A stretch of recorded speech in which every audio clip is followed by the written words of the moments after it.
जय हिंद साथियों, कैसे हैं आप लोग। उम्मीद करते हैं कि बहुत बढ़िया होंगे।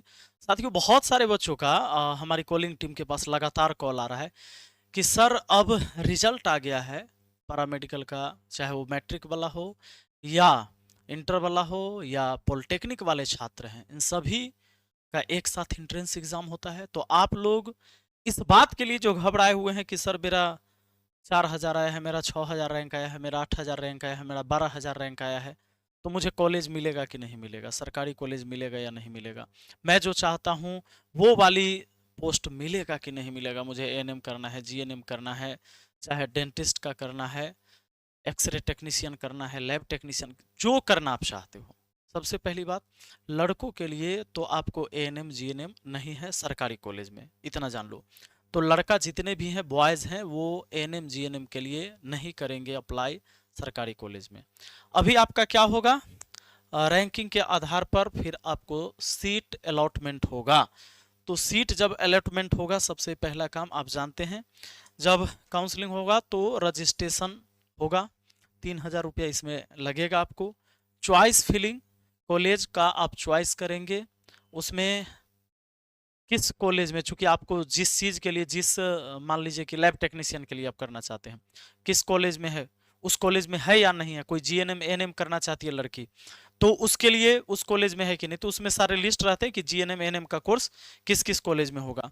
तो चॉइस फिलिंग होगा, फिर चॉइस लॉकिंग होगा, यानी कि चॉइस कॉलेज का कर लिए, उसके बाद ऑप्शन आएगा लॉकिंग करने के लिए, तो लॉकिंग कर दीजिएगा। ये सब कहाँ करिएगा, साइबर कैफे से जहाँ से फॉर्म भरे हैं ना, वहीं चले जाइएगा, वहीं सब देख लीजिएगा एक बार। उसके बाद फिर क्या होगा कि दोबारा फिर आप कॉलेज नहीं चूज कर सकते हैं, जब लॉकिंग कर देंगे तो सीट अलॉटमेंट हो जाएगा। उसके बाद आप उस कॉलेज में जाकर एडमिशन ले लेंगे। तो पहले सोच समझ के कॉलेज चुनना है। आप कई सारे कॉलेज चुनने का आपको ऑप्शन आता है, 10-15 कॉलेज आप सेलेक्ट कर दीजिएगा, ठीक है। अब रही बात कि आप रैंक के आधार पर सोच रहे हैं, तो सबसे पहली बात है कि भाई किन का एडमिशन होगा नहीं होगा, तो आपको चिंता नहीं करना है। आप जानते हैं ना, मान लीजिए कि रैंक 1 है, 2 है, ये ज्यादा अच्छा होता है, 3 वो आया होगा, जो भाई बहुत नंबर लेके आया बच्चा वही आएगा, 1 2 3 4। तो रैंक का नंबर जितना कम है उतना अच्छा है, जितना ज्यादा नंबर है उतना गड़बड़ है। लेकिन आप इस बात को मान के चलिए कि पॉलिटेक्निक सरकारी कॉलेज में अनुमानित अंतिम रैंक जो है आपका 1,000 से लेकर 4,000 तक इनका भी एडमिशन हो जाता है। और चाहे आप पटना की बात करो, मुजफ्फरपुर, गया, या किसी भी सरकारी जो पॉलिटेक्निक कॉलेज हैं, इसमें अन्य सरकारी पॉलिटेक्निक कॉलेज से लेकर अन्य और सरकारी पॉलिटेक्निक कॉलेज में 10,000 से लेकर 35,000, मतलब पटना, मुजफ्फरपुर, गया छोड़ के जो सरकारी पॉलिटेक्निक कॉलेज बाकी कहीं भी हैं, 10,000 से 35,000। इसमें क्या होता है, इसमें थोड़ा ज़्यादा क्रिटिकल मामला रहता है। इससे बाहर है तो आप इस कॉलेज को छोड़कर, पटना, मुजफ्फरपुर, गया को छोड़कर ही अप्लाई करिएगा, चूज करिएगा कॉलेज। अन्य सरकारी पॉलिटेक्निक कॉलेज में 10,000 से लेकर 35,000 रैंक तक के जाकर एडमिशन हो जाता है। कई सरकारी एवं निजी संस्थानों में 40,000 से लेकर 60,000 रैंक तक भी सीटें भरी गई हैं। जिस समय कॉलेज चूज करने का ऑप्शन आएगा, उसमें प्राइवेट कॉलेज, सरकारी कॉलेज दोनों आता है। आप सरकारी कॉलेज सेलेक्ट करिएगा, ठीक है ना। उसके बाद देखिए 2025 का देख लीजिए काउंसलिंग कैसा रहा था। जैसे 5,000 के अंदर रैंक, अच्छे सरकारी कॉलेज मिलने की संभावना, 15,000 के अंदर अधिकांश सरकारी कॉलेज में मौका मिल जाएगा, कोई ना कोई सरकारी कॉलेज में जो थोड़ा राजधानी से आउटर है, ऐसा डिस्ट्रिक्ट। 30,000 प्लस अगर रैंक है, अगर आपका 30,000 से ऊपर रैंक चला गया है, तो सरकारी प्लस निजी दोनों में विकल्प रहते ही हैं।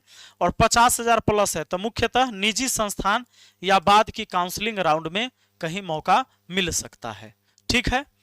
अब आ जाइए, यहां पर ये चीजें हो गई, मैंने आपको पॉलिटेक्निक के बारे में बता दिया। और दूसरा बात है एक चीज, पैरामेडिकल के बारे में। पैरामेडिकल वाला का क्या है, तो पैरामेडिकल वाला का भी, पैरामेडिकल वाला में किनका रैंक कहाँ तक है तो ज़्यादा बेहतर है। देखिए पैरामेडिकल में जो मैट्रिक वाला है, सरकारी संस्थान में लगभग 1,000 से लेकर 15,000 रैंक तक अगर आपका है, तो पैरामेडिकल में एडमिशन होना बिल्कुल आसान है।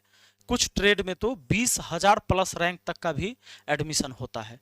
जीएनएम एएनएम को छोड़ दीजिएगा, एक्सरे टेक्नीशियन हो गया, लैब टेक्नीशियन होगा, इस सब में जाइएगा, पैरा मेडिकल मैट्रिक वाले हैं तो सरकारी कॉलेज में लगभग 5,000 से 8,000 तक रैंक, और कुछ कोर्सों में 10,000 से 15,000 तक के भी रैंक है। आपको सबसे ज़्यादा चांस, अगर रैंक आपका बहुत ज़्यादा चला गया है, बात है समझ में, बहुत ज़्यादा चला गया है, तो आप ऐसे कॉलेज सेलेक्ट करना जो पटना से यानी राजधानी से दूर हो। जैसे आप चले जाना गोपालगंज, आप चले जाना सहरसा, कटिहार, इस तरफ अगर आप चले जाते हैं, ऐसे कॉलेज चले जाते हैं जो दूर है राजधानी से, कोई ऐसा डिस्ट्रिक्ट, तो वहां ज़्यादा चांस आपका बनेगा। ठीक है, बाकी आप सारी बातें समझ गए हैं, और कोई भी जानकारी चाहिए तो आप कमेंट बॉक्स में लिखिएगा, मैं उस पर भी वीडियो बनाकर आपको जानकारी देने का प्रयास करूंगा। चलिए, बहुत बहुत धन्यवाद, thank you, best of luck.